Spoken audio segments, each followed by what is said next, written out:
My name is Marta. I was born and raised in Mexico City and was 24 years old when the massive earthquake of '85 shook everything I knew. By then, I was living in Colonia, Roma with my family and studying nursing in the evenings. In the mornings, I helped my parents in their fruit shop, a modest but beloved place where I grew up serving lifelong neighbors. The day of the earthquake changed the course of my life in ways I could never have imagined.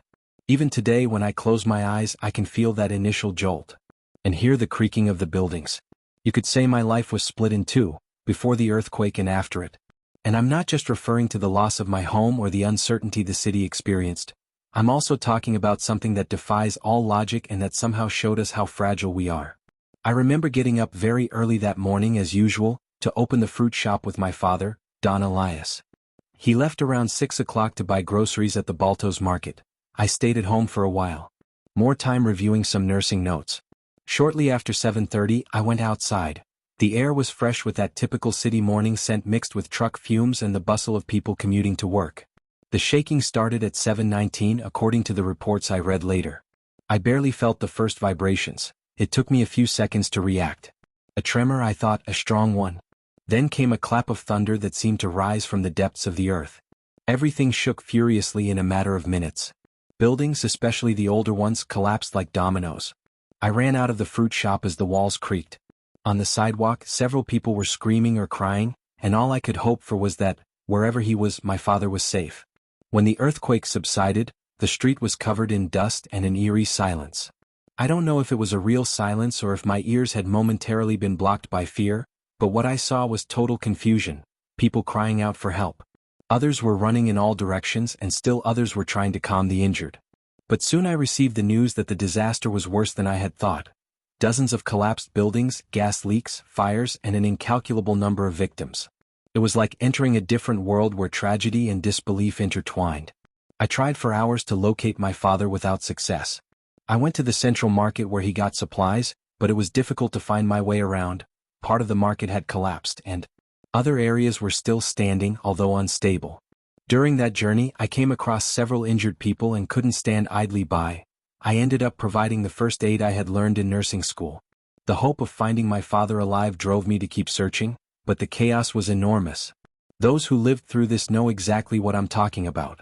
With no news of him, I felt the only thing I could do, beyond visiting overwhelmed hospitals and camps for victims, was to join the groups. Volunteers were organizing to rescue trapped people.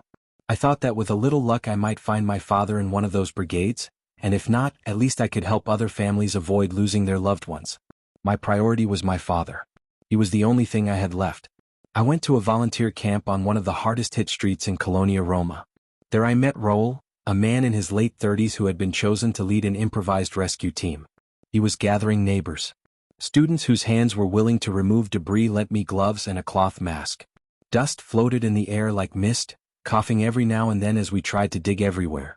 It was then that I met up with Jorge, a former high school classmate I hadn't seen in years. He told me in a broken voice that his younger brother had died in the collapse of the Hotel Regis, one of the worst-hit sites downtown. He'd spent all night searching and they'd barely been able to identify the body. That morning he decided to join the brigade. He told me he didn't want another family to go through what he had. Although we'd lived through it in the past, at that moment it sounded much bigger than our personal differences. Raul asked us to inspect a partially collapsed building on Puebla Street. Reports indicated there might be survivors on the lower floors. When I arrived at the scene, I understood why so many volunteers were reluctant to enter. The building was very unstable. A simple aftershock was enough to cause a total collapse, with all the risks. Jorge and I delved inside with flashlights in hand. It was like a concrete puzzle. Broken stairs, overturned furniture, loose wires. With every step, the floor creaked beneath our feet. The stench of gas and dampness was making us dizzy. At one point we thought we heard a moan like a distant wail. I shouted to see if anyone answered, but all I got was silence. We stayed listening, holding our breath, trying to decipher whether it was noises in the structure or a trapped survivor, unable to get any clear results. I discussed the experience with other volunteers. Some said they'd heard similar things in other parts of the city, but attributed it to the attention and the resonance of the rubble. I thought that if someone was really still alive we should return. Shortly after, Francisco, a man with a face consumed by pain, appeared in our group. His wife and daughter were buried under the wreckage of their home in the doctor's neighborhood. I sat next to him on the sidewalk while we took a breath. At one point he confessed something that chilled my blood. Last night I swore I heard my little girl's voice. She was screaming, "Daddy," like she used to when she came home from work. I ran down to the collapsed building and dug wherever I could, but no one was there. I'm going crazy, I know, but I swear I heard her voice. I felt a lump in my throat because I understood her desperation. Also, I remembered the wailing Jorge and I had heard on Puebla Street that night. At the time, I didn't even consider the possibility that they were echoes of deceased people. I thought more like our minds were playing tricks on us. That night, Jorge and I decided to return to the building on Puebla Street. Even though most of the rescuers were about to fall into the sun, we wanted to take advantage of the relative calm to listen better and, if necessary, dig a new hole.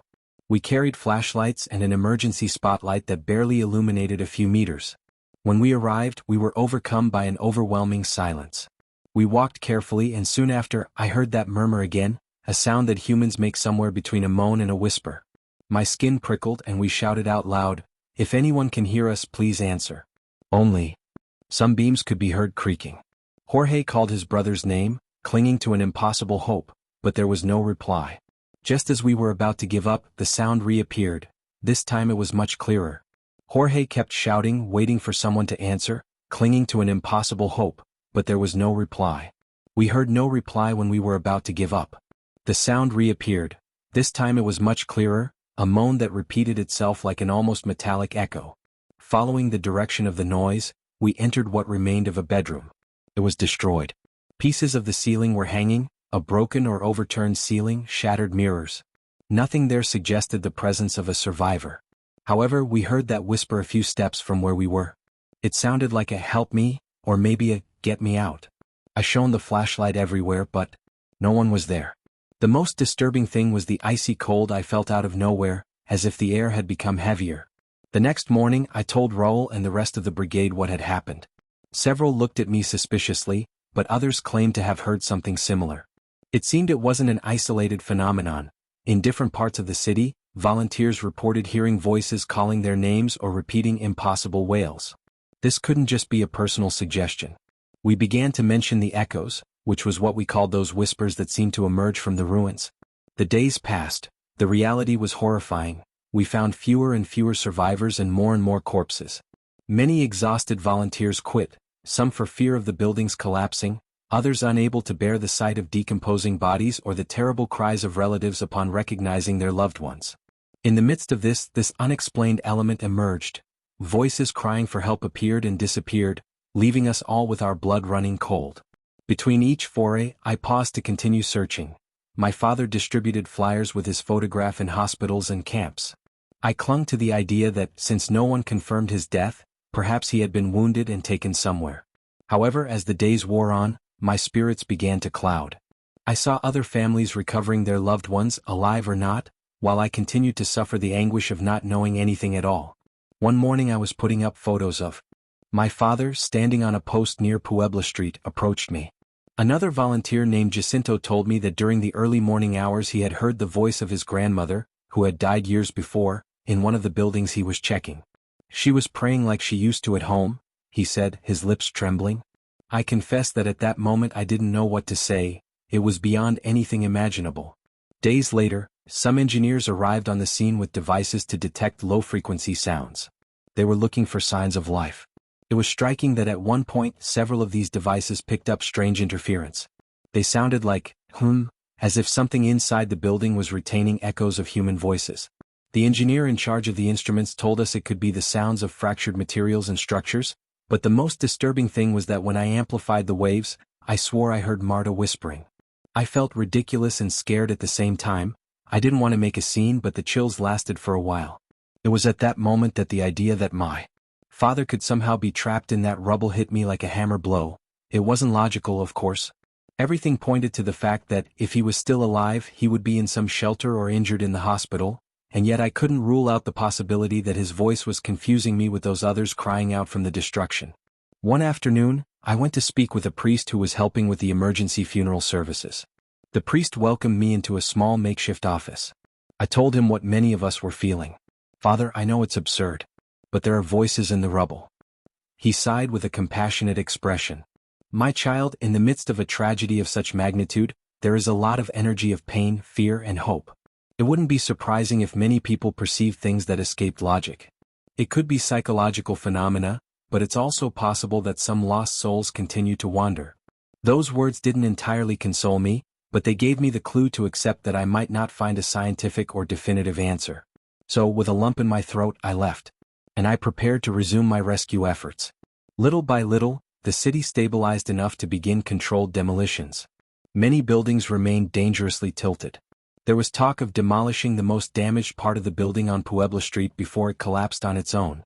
This distressed me because I felt that if there was any chance of saving anyone or confirming whether someone was still alive, it would be lost forever. I decided to go in once more. Jorge was recovering from a blow he had suffered when a wall collapsed near where I was searching. Jacinto, the boy who had heard his grandmother's voice, accompanied me. We planned to search at least a section of the ground floor of the first floor. We had flashlights, helmets, and very limited time. Downstairs we found a destroyed kitchen, remnants of dishes, and a rusty refrigerator.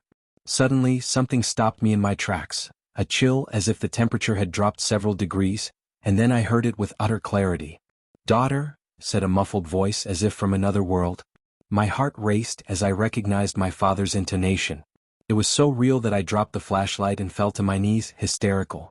Between confusion and joy, I thought, my God, maybe he was still alive under a wall. Jacinto rushed to catch me. We frantically searched the area, removing debris. My hands were bleeding as I moved bricks and pieces of metal, but there was no one. We didn't even find a body.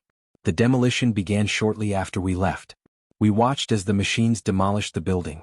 The roar was brutal. I felt like every blow of the machine against the concrete was scouring my soul. With it, too, went the last hope of finding anyone alive. There I sank onto the sidewalk, dizzy from the mix of dust, fatigue, and conflicting emotions. Jorge was there with his arm bandaged and arrived just in time to steady me. Several days later, I received the official news. My father appeared on a list of the deceased in Colonia Abra. They had identified his body thanks to the photo I had pasted everywhere, apparently. He was trapped in a collapsed market where there had been a gas explosion. There was no conventional funeral, as at that time the city couldn't keep up with burying so many people. I had to settle for a quick burial. My volunteer friends offered their condolences. At least they told me I no longer had to live with the uncertainty. Nevertheless, I was tortured by the memory of his voice. I knew he had called me. Was it really him from some era calling me, or had my desperate mind played tricks on me? Shortly after the burial, I spoke with Francisco.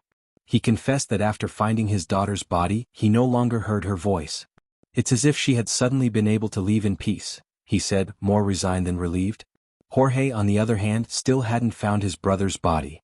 At first, he told me he still heard her weak voice echoing in some corner of his memory, especially when he passed by damaged buildings, but as the weeks passed, that echo faded. So did other people. They told similar stories. Some volunteers said they heard wailing in areas completely cleared of corpses, as if the spirits of those who died were anchored to these places. Others claimed to see shadows or human figures moving through ruined hallways. And although many attributed it to post-traumatic stress, it wasn't unusual to run into a rescuer who would look you in the eye and say, "I'm not making this up, I heard it and felt it."